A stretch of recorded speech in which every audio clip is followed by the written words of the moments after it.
अरे यार सुनो, ये ब्रेड व्रेड मत खाया करो। क्या हो गया? अरे पतली हो, अच्छी लगती हो। तो इससे क्या हो जाएगा? सुनो सुनो, बताइए।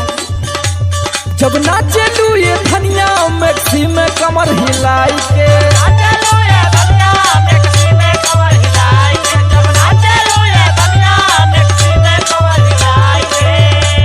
जब नाचे लू ये धनिया मैक्सी में कमर हिलाई के, तो मन करेला चुम्मा तोहे ले ली गोरा उठाई के। जब नाचे लू ये धनिया मैक्सी में कमर हिलाई के,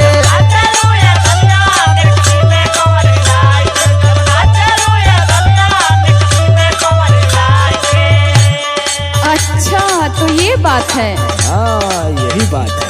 तो तुम भी लुंगी मत पहना कीजिए। क्यों? सुनिए। सुनाइए। जब पहन के सैया कुर्ता आवेला पनमा खाई के,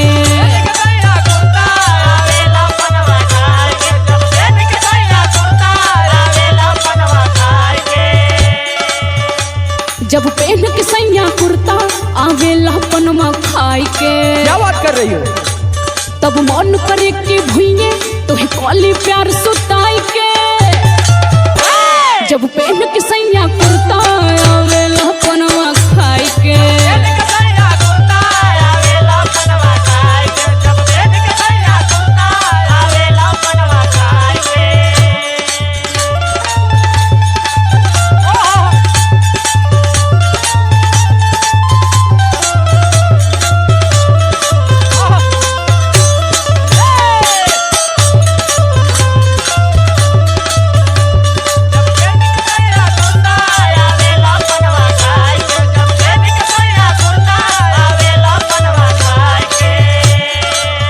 सुनिए। क्या? आप में एक बात थोड़ी है, तो बहुत बात है। अच्छा। पुरुआ के झोंका के सिया में, कम केला चमेली ससिया में। आए हाय, इतना तारीफ मत कीजिए। सच्ची एकदम सत्य वचन है ये। पुरुआ के झोंका के सिया में, गम केला चमेली ससिया में। उठेला ने हमें अंगड़ाई जब चालू तुरे छुआई के। सुनिए ना। क्या? जब नाचे लू ये धनिया मैक्सी में कमर हिलाई के,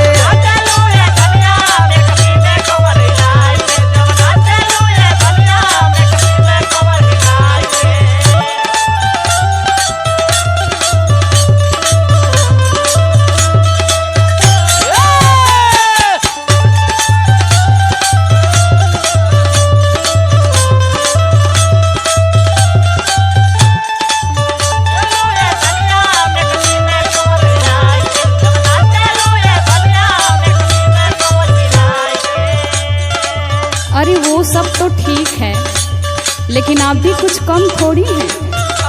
अरे सुनिए। सुना लीजिए सुना लीजिए।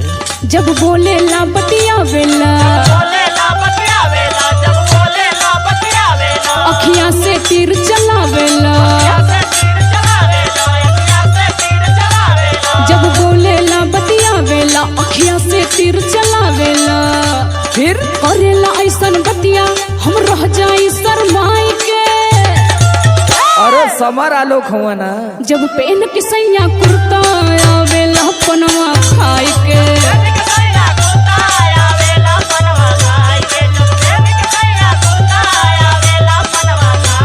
जब नाचे लू ये धनिया मैक्सी में कमर हिलाई के, जब पहन के कुर्ता सैया आवेला पनवा खाई के, जब नाचे लू ये धनिया मैक्सी में कमर हिलाई के, जब पहन के सैया कुर्ता आवेला पनवा खाई के, जब नाचे लू ये धनिया मैक्सी में कमर हिलाई के, जब पहन के सैया कुर्ता आवेला पनवा खाई के।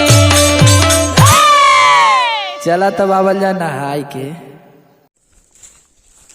का बल्ले मर दे आई बजवा जो के सारा खेले आई वो माई नहीं एको सब्सक्राइब नहीं एको लाइक नहीं एको कमेंट वो ना मिलता।